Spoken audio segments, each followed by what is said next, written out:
guys, Ben and Aaron here. Hey guys, welcome to Youth Online. Hope you guys are doing well, that you're not getting too restless with being at home a lot like me, and you just want to go out and do something, but then you're always in the house, so then you eat a lot of food, and then you get really chubby, and always eating lots of chocolate and candy and just everything. What's up guys, Ryan here. I'm just chilling in my bunker in an undisclosed location. Top secret. A steady diet of freezies and water. Really good for you. Hey guys, it's Kiana. Welcome to Lake Point Youth Online. It's great to see you jumping in our comments and joining our Connect groups. I've enjoyed seeing a number of you in my small Connect groups over the course of this week. I could say that we've had nothing but fun and excitement, and it's kept me this much more sane over the course of this big C19 season. Hey everybody, Megan here. Happy to have everybody back again this week. Looking forward to all the exciting stuff we have coming up. And you know what else has really helped me stay just as much more sane over the course of the C19 season? Kicking your butts over Among Us last week on the Friday night after hours youth video game session. Oh, I had so much fun making you all guys be sus and be really just nervous and scared of all of each other. And I could say that it was nothing but fun. I really enjoyed it. And I can't wait to see you guys come out tonight. And that's really what's been keeping me sane. Hey guys, welcome to Youth Online. I'm so excited that it's Friday again. Friday is one of the best days of my week. I love spending the time in the chat, seeing just how absolutely insane it can get. I can't wait to see how it gets today. And you know, it's been difficult with the lockdown and everything, but I gotta admit, I really do like being able to be at youth and being in my chair. So, what do you think? Maybe we'll all get back together, we get rid of all the old chairs, and we get nice chairs like this, huh? That's the future. Much like you, I am super bored these days. So I'm gonna need you to help me figure out what I can do with my life. My hobbies right now include a little bit of painting, a lot of eating, a lot of sleeping, and planning to exercise, but not actually going out to do it, which, by the way, I consider a hobby. So, I'm about to go out for a walk right now, but we'll see in the future if that is actually going to happen or if I'm going to go home and sit on my couch with a hot chocolate. So, leave me your ideas in the comments because I would love to find some new things to do with my life as we endure lockdown together. My question for you guys is, what is the number one thing you guys want to do when lockdown ends and everything goes back to normal? Let us know in the comments. Well, we will talk to you guys in the chats, but no, we miss you. I will hate it! Hope you have a great time! See you later! Okay, I'm ready.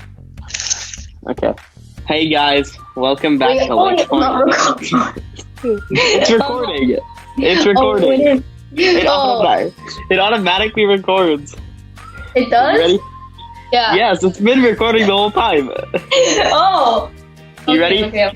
Yeah. Hey guys, welcome back to Lake Point Youth. It's me, Nicholas, and Jaquavius Contavious.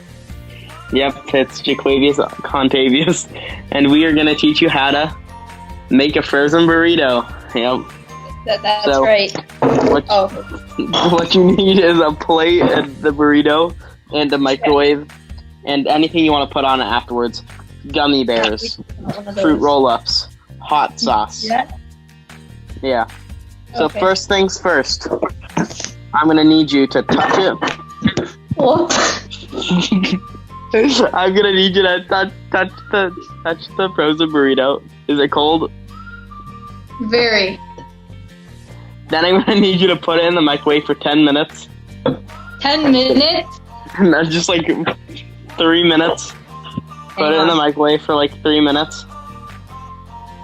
Alright, I'm putting it in. I don't think it's gonna explode. It's Okay. done, is it not? I don't think. Alright, guys, we're back. Check and see if it's done. Is it good? Yeah, it's actually done. Okay. I don't know why the bottom looks like that. Do you have any salt? Yes, I do. Douse it with some salt. Do you have any sauces that are good for burritos, like ketchup, mayonnaise? I have barbecue sauce. That will do. Put some barbecue sauce on it. I think I put way too much soap on it. That's okay. That's okay. Okay. The barbecue sauce will soak it up or something. Okay. So, we have a burrito here. Can you see this? Yeah. Yes. Okay. Get some of the barbecue sauce on there. Stubbs barbecue sauce. Best barbecue sauce ever. Okay, well, we're not paid. We're not being paid to advertise this thing. And now what? Now, we gotta try it, see if it's good. Is it good? Yeah, it's really good. I love Is it salty? Is it salty? Yeah. Okay. This has been another cooking segment with Jaquavius, Contavious, and Nicholas. Another cooking segment. Hey everyone, we are so excited to be online with you today. Thanks so much for tuning in and participating with us. My name is Pastor Ethan, and I'm the youth pastor here at Lake Point Youth. And let me tell you what is happening tonight. We are gonna watch Nicholas eat mango habanero sauce, which is like a super hot sauce. We are gonna learn a lot through some informal reading, then we're gonna eat Jell-O, and we're gonna talk to a toddler. It's gonna be crazy. Now, while all of this is happening, we need you jumping in the live chat. The very best way to make tonight as wild as ever is to be commenting in the chat with your pals and leaders. Let us know the color of your water bottle. Tell us how many doors are in your house. Tell us your lifelong dreams and ambitions. Just live in the chat all night. That's all you have to do. Okay, last week we launched our very first online games night with Mark and Zeke. I heard it was an absolute blast. And if you missed out last week and have no idea what we're talking about, no worries, just check out the video. All right. Ready? Well, we're back. We're gonna be playing. Gonna do that again.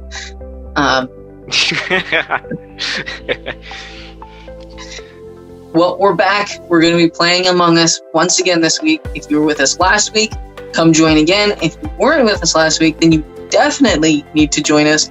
I got put down pretty hard. I'm not gonna lie. I'm a little salty about it, a little bitter about it. So I'm out for revenge. So we want to be there for that, obviously, because it's going to be sweet.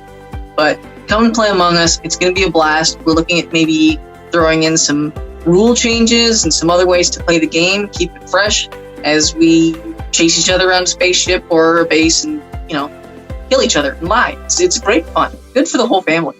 So stick around to the end of Youth Online. There will be a link down in the chat.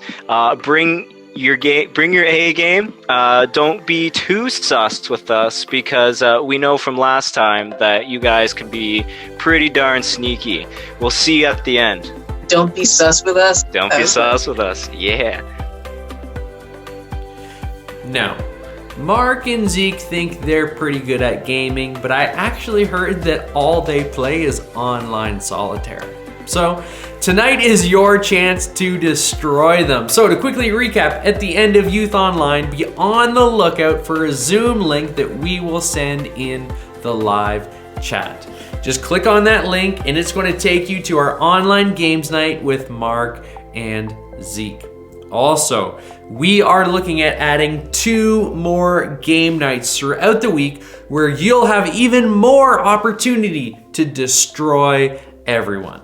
It's going to be amazing. All right, before we get into all of our segments tonight and in the rest of Youth Online, we are going to play a game called Google Olympics. I don't know about you, but I've always wanted to go to the Olympic Games and just watch all the incredible athletes compete. I think it would be absolutely amazing. It would be the most amazing thing in the whole entire world. But today, we have something even better. Yes, something way better. You get to compete in the Olympics. So, here's how it works. In this game, I'm gonna throw 7 trivia questions up on the screen, one at a time for 1 minute. You have to quickly Google the answer to the trivia question. The first person who answers it correctly will be the winner. Now, if you are currently watching Youth on your phone and you don't have a second device, just go and borrow a family member's or jump on the family computer or laptop or just, find a second device somewhere. You'll want a second device so that you don't have to close down this streaming browser and then open Google and then, try and find the result. That's just not gonna win you any points because it'll just take too long. So, really quickly, go and get a second device. And while you're finding a second device, check out this video where Nicholas discovers the spice level of mango habanero sauce.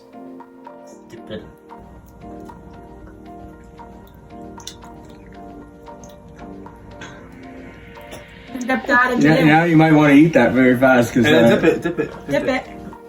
Big one. Big dip. Big. There you go. Double dip. Double dip. That's right. Follow goldfish hole. That's all 4 goldfish hole. Goldfish. Tossed one up and ate it again. Ew. It died in my mouth. Ew. So this is nothing.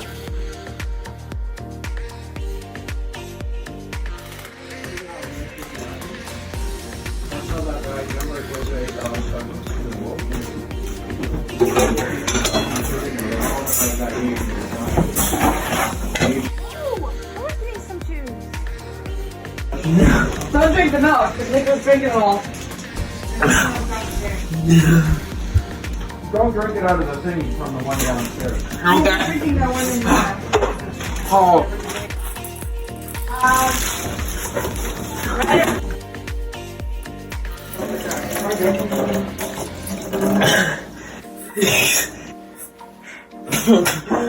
There you go. In case you were wondering, yes, it is spicy. And yes, you will have to chug a bag of milk to relieve the fire in your mouth. Thank you for the entertainment, Nicholas. I hope that you've recovered from that experience. All right, let's play Google Olympics. Here we go with our trivia questions. The first person to Google and type the answer in the chat will get a point. The person who has the most points at the end of the 7 questions will be the winner.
I have no idea who won or if you could even keep up with the 1 minute timer because this is pre-recorded.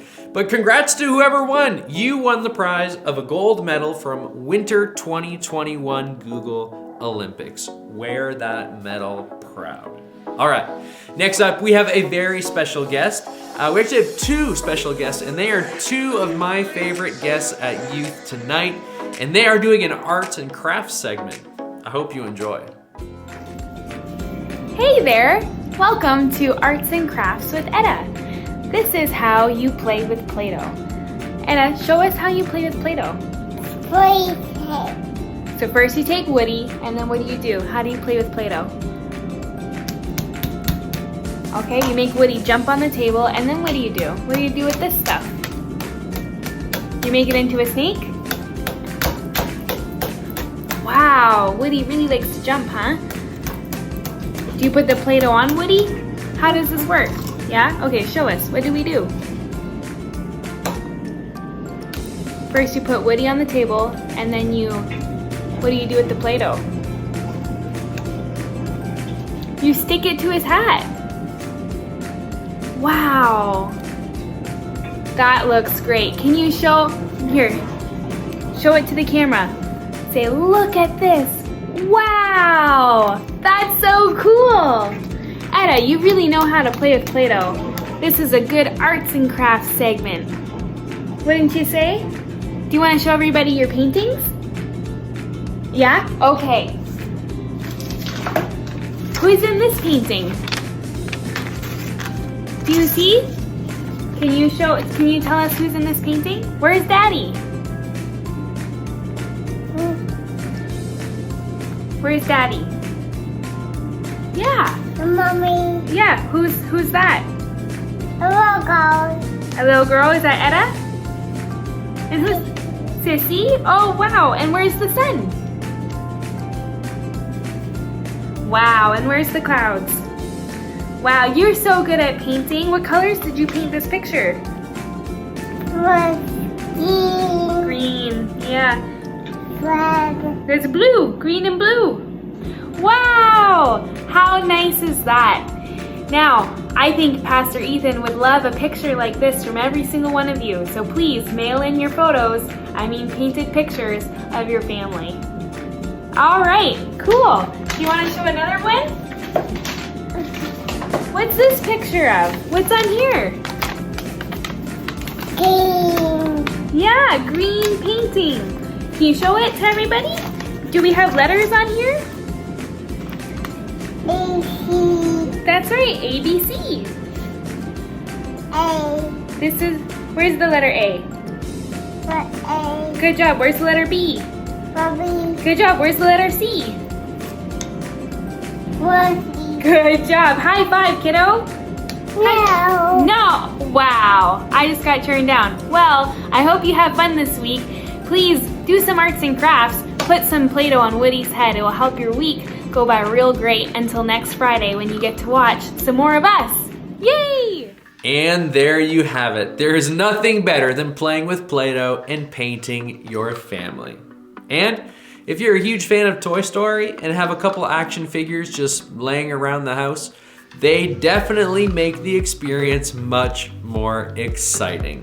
All right, next up, we have Nicholas and Owen, and they are going to try and impersonate the one and only Mark, or better known as All Hail King Mark, or Rise of the Marcus, or Marky Mark, or the only one that gets destroyed after youth at games night. Check it out.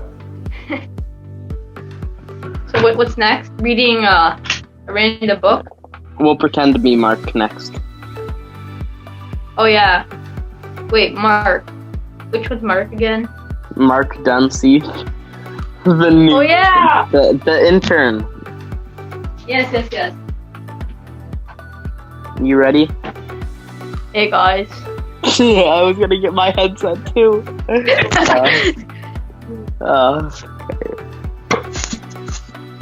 Hey guys, it's Mark here.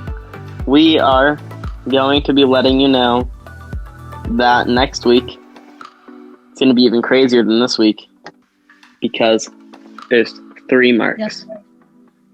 3 Ethans. Buy our merch. Yep. lakepoint.com/shop.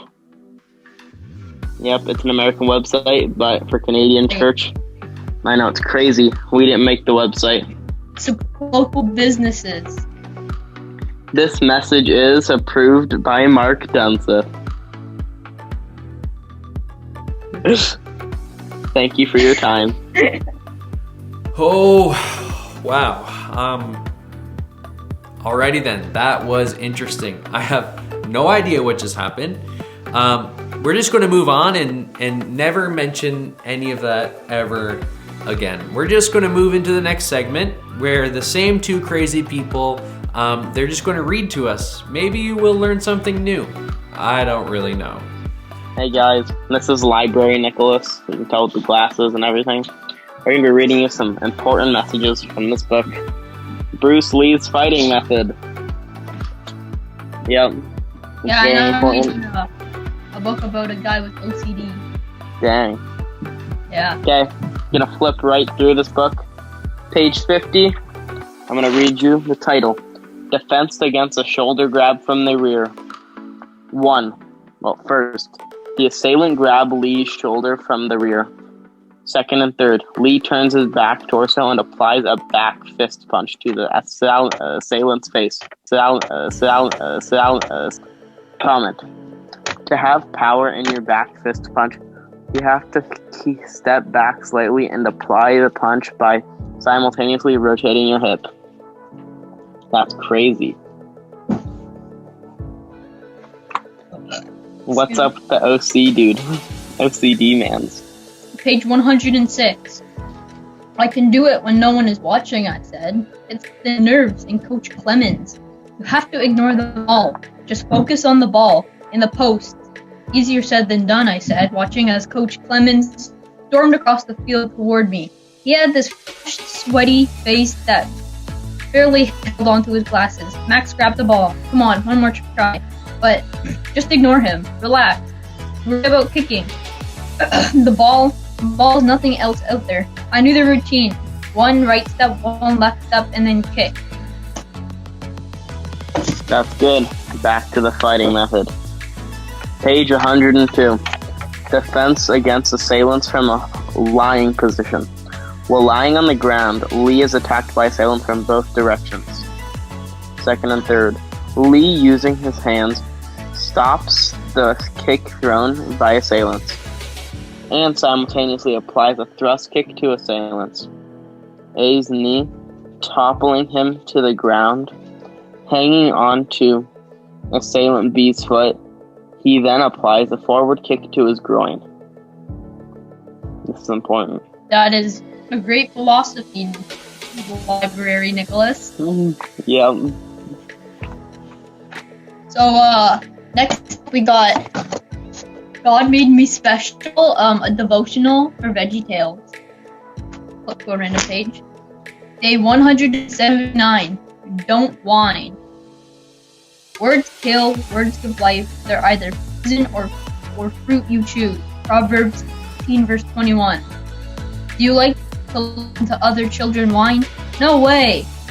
Since you don't like to hear other kids whining, then you certainly shouldn't whine either. Sometimes kids think that whining is a good way to get the things that they want from their parents. But it's not. So if your parents or your teacher asks you to do something, don't complain about it. If there's something you want, don't whine and complain until you get it. Remember, whining won't make you happy, and it won't make anybody else happy either. Yeah, that's it. Thank you for listening. This was a story time with Library Nicholas and Owen. Now, if you want any of these books, you can probably find them on Amazon. If not, I don't know where else. Maybe eBay. But thank you for listening to these important things. And there you have it, folks. That's all you need to know in life. A routine system to kick a soccer ball, some self-defense moves that sound quite deadly, and just stop whining. That is some solid life advice right there. You can take that to the bank and be very successful. And speaking of solid life advice, we're gonna switch gears a little bit and move into our teaching series.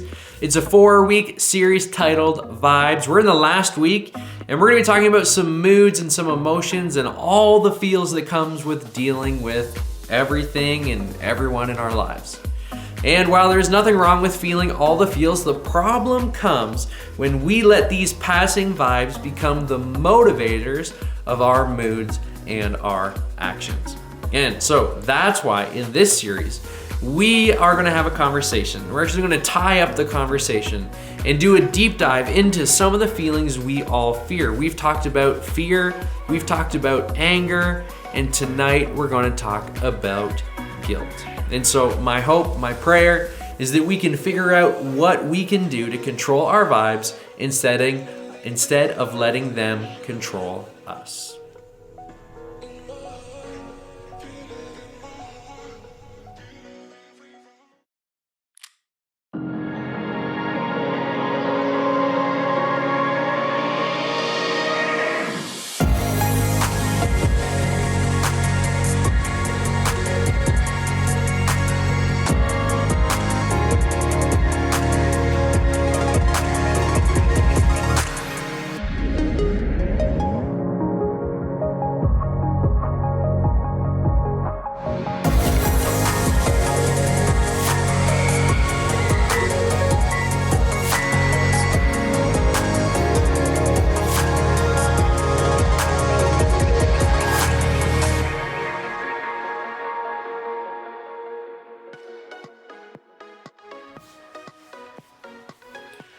We have been talking about our vibes and emotions and how if we aren't careful, they can take control of us. And since none of us like being controlled, handling our emotions is something that we want to get better at. And so as we continue this conversation today, I want to ask you a question.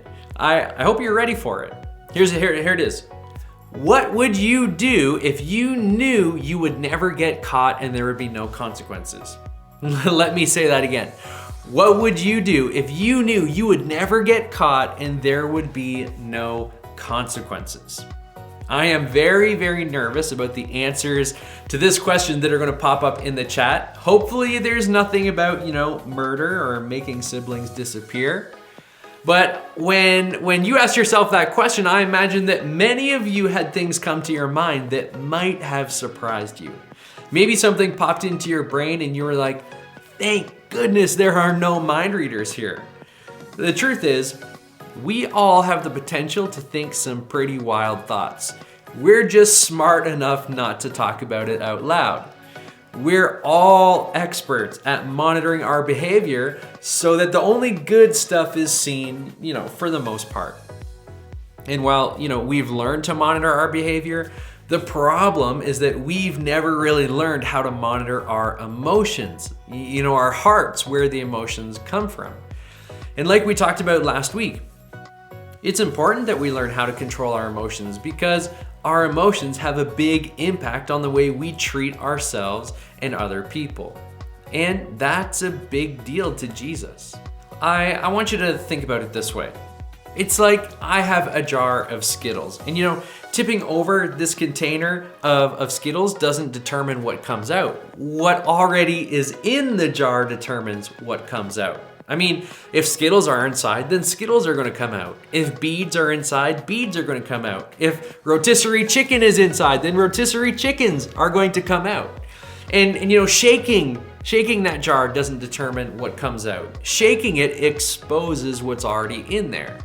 See, the same is true of our emotions. They are already inside us. The question is, how do they come out?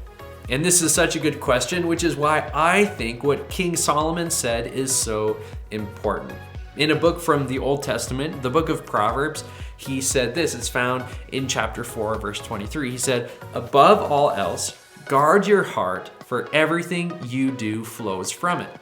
What Solomon was saying is that what's going on inside of you is important. Why? Because what comes out of you comes from your heart. We can all try to watch our emotions and monitor our behavior, but I don't think that's the real problem. The real problem is taking care of what's inside. Because good or bad, whatever is inside, it's going to come out, just like if you dumped a jar of Skittles.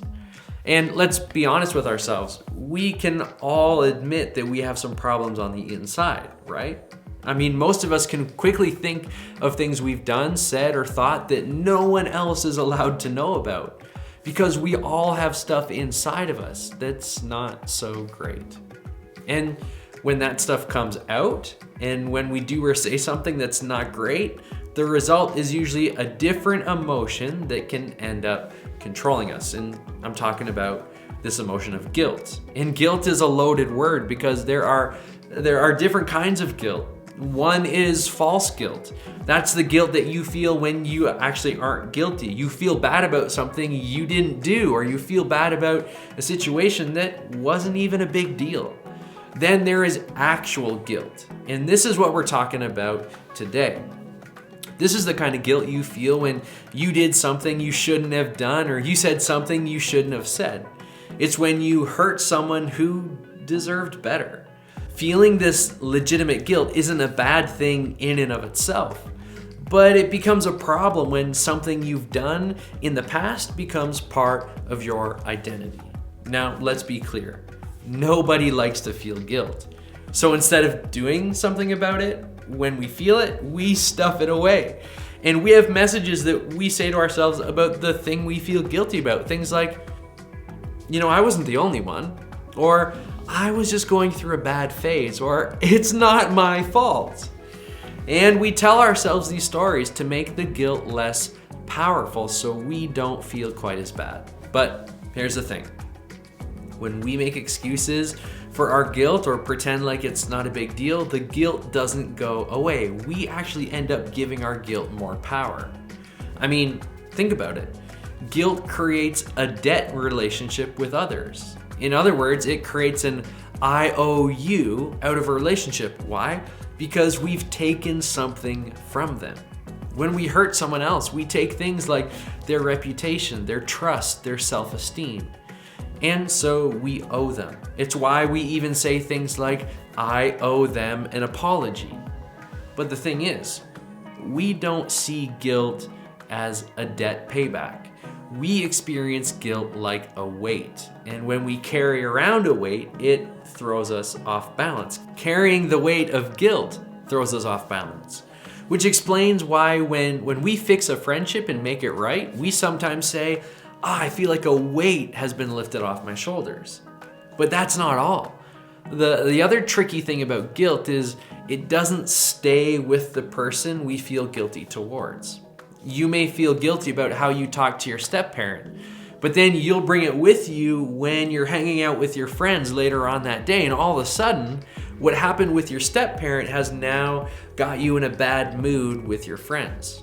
See, when we don't deal with guilt, it grows and evolves. It actually grows and evolves into anger. Anger at ourselves for behaving in a certain way, anger at not being able to move past it. And the thing about anger is it doesn't stay inside of us, it eventually comes out. The truth is, we're all guilty of something. So we're all also in the danger of letting our guilt become anger, and our anger turning us into being defensive. I mean, we don't like pointing out where we may have gotten it wrong, and there's a reason for that. If we own up to our guilt and admit that what we did wasn't okay, we'll see what we did for what it actually is, sin. And that leaves us feeling condemned, convicted, and judged. In other words, we'll feel bad because we'll see what we did, and we'll see that it's bad, and we can't undo it. We can't unsay that thing or untalk that way or untreat someone. Eventually, we realize that even though this thing is in the past, it's not completely gone, and it's still there as part of our story. But here's the good news. You don't have to be defined by your past, and you don't have to deny it either. See, Jesus offers a different way, a way to no longer be controlled by our guilt, shame, or anger, and that's what we're going to talk about for the next few minutes. I want to look at something the Apostle Paul said, and it's so important that we know who said this because Paul had more regret and guilt than all of us watching combined. He wasn't just a preacher trying to make a point. He lived it. He was ashamed of his past and felt an overwhelming sense of guilt. Why? Because during the early part of his life, before he became known as the Apostle Paul, he was known as Saul of Tarsus. And Saul spent his life hunting down followers of Jesus so that he could have them arrested, he could have them tortured, imprisoned, and even killed. And he did more than just let this happen. He actually made it all happen. But then his life changed and he became a follower of Jesus. And instead of killing Jesus' followers, he made it his life mission to encourage more people to follow Jesus. But his past was still his past. And it's likely that he had to face the families of people he went after before he followed Jesus. I mean, there's no question that he dealt with regret and guilt, knowing what he had done and remembering the faces of people he had arrested or killed. But what makes his story so amazing is that he doesn't distance himself from his past. He doesn't run away from it. He doesn't try and hide it or deny it. He doesn't make excuses like, well, that was before I met Jesus, so it doesn't really count. Instead, he told his story and he owned it. And he wrote about it in a letter to Christians living in Rome. In the book of Romans, chapter 8, verses 1 to 2, this is what he writes. He says, "Therefore, there is no condemnation for those who are in Christ Jesus, because through Christ Jesus, the law of the Spirit who gives life has set you free from the law of sin and death." In other words, he tells people that because of Jesus, something new happened. You don't have to pretend that you didn't do anything wrong. There is a freedom in owning up to God what you said or did. And when you call it what it is, that weight comes off. You can stop running and making excuses. You can let go of that and find freedom. How? Well, Paul tells us next in verse 3. He says, "For what the law was powerless to do, because it was weakened by the flesh." Now, let me just pause there. What does this mean? This means that all the law could do was show us how we got it wrong. It points out the ways we've messed up. But it can't fix anything for us. It can't take that weight away. And it definitely doesn't give us freedom. But that actually can be found. So Paul, he keeps writing. He says, "For what the law was powerless to do, because it was weakened by the flesh, God did by sending his own son in the likeness of sinful flesh to be a sin offering."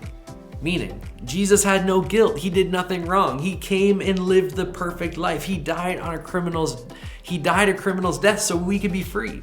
We have every reason to feel guilty, but Jesus has none. And yet Jesus is the one who died. And because of that, we no longer have to feel guilty. I want you to think about it this way. Because of Jesus, guilt doesn't have to be the boss of you. We can live guilt-free. Jesus took it all. It's like he's saying, bring all of your guilt over all the stuff you've ever done. Own it. What you did was wrong. It wasn't okay. We both agree that you messed up and are guilty, but that's not the end of the story. I don't see you that way anymore, and I don't want you to see yourself that way either. I want you to see yourself the way I do. Paul wraps up the thought by saying this. "And so he, God, condemned sin in the flesh, in order that the righteous requirement of the law might be fully met in us, who do not live according to the flesh, but according to the Spirit." So Paul is saying this. He's saying, God has made the relationship between you and him guilt-free. You are guilty because you did something you shouldn't have. We all have. But you are not condemned.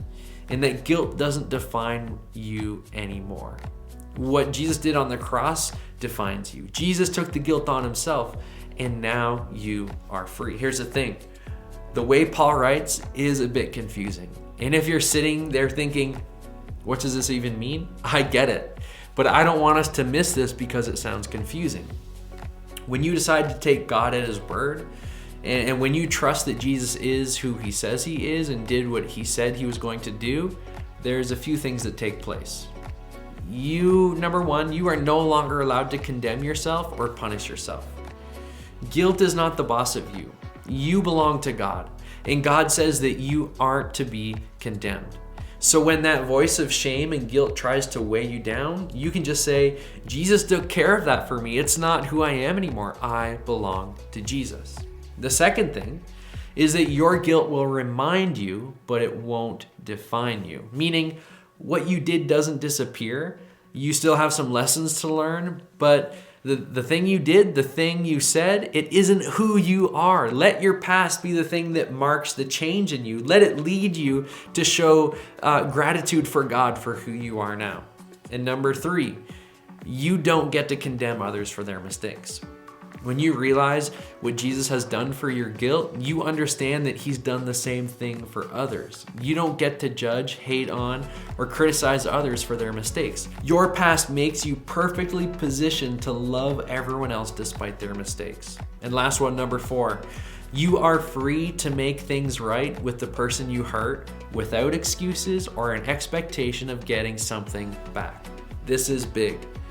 Sometimes we think that when we do something wrong, the most important thing for us is to just pray and ask God for forgiveness and everything will be fine. But it's not always fine.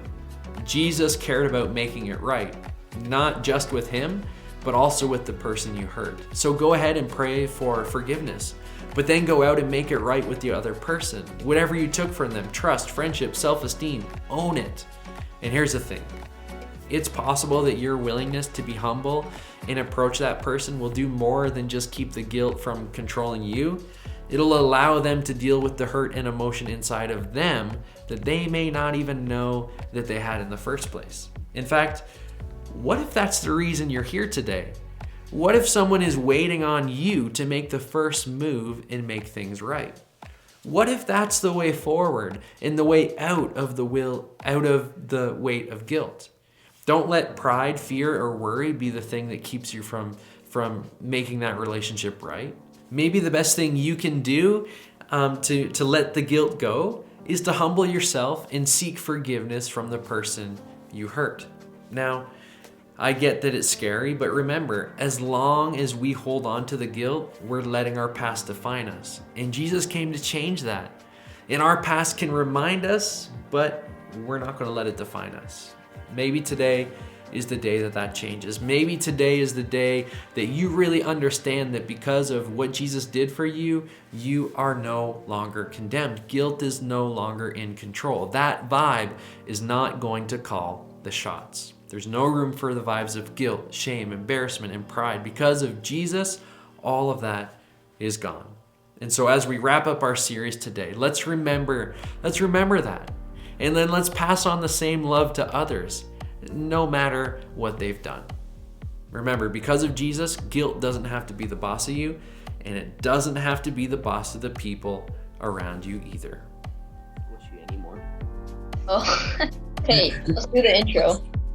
Okay. You want me to do it, or should I do it, or you do it? You can do it for once. You can do it. Alright. Okay. Hello, guys. Welcome back to another cooking segment with Nicholas and me. So we're gonna be eating. We're gonna be eating Jello with some weird stuff in it. Yeah, I got. I don't know what's all in there. So should we describe what's in ours, Owen? Yeah. Okay, I'll go first. So I have marshmallows and like some weird frozen fruits, and on the bottom there's some meat in there. So in mine, I think my mom put some aioli sauce in it on the top, and then she put some olives and broccoli. So Sounds let's good. take a bite. Cheers. You ready? Cheers. Tastes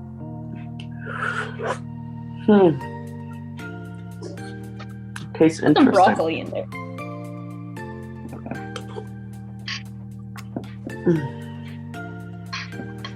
Oh.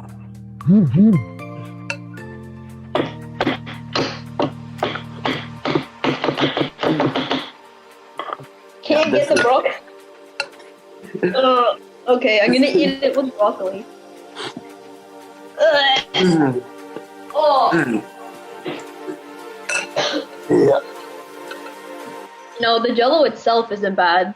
The Jello is great. What a But Jello. the meat and stuff, terrible. I'm not eating an olive. Okay, I think I threw up in my mouth. From here, it looks like you have avocados in there. Hey, people. I know back in the 60s they used to put food in Jello, and that would be a good meal. But this is nasty. It's not good. Yeah. But the Jello's great. Yeah. Should we do a thing where we ask them what's your favorite Jello flavor in the comments or in the Yeah, in the comments, you got your favorite Jellos. Yeah. Also, let us know what you want us to make next week, because maybe we will. Or maybe we don't have the stuff and we won't do it. But maybe we do have the stuff. And if we do, maybe we still won't do it. We'll never know until you ask. I think there's pepper in here. There's salt in this. Oh.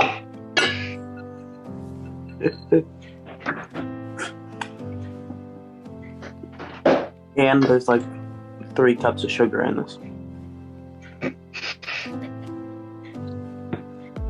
You, like, it's straight up white right there. Just like a block of sugar. This isn't good. Oh, it smells like broccoli. Thank you for this cooking segment with me and Owen. Let us know what you want us to do next time. Okay. I love how we end all of them with just a weird thumbs up. I know when it's awkward.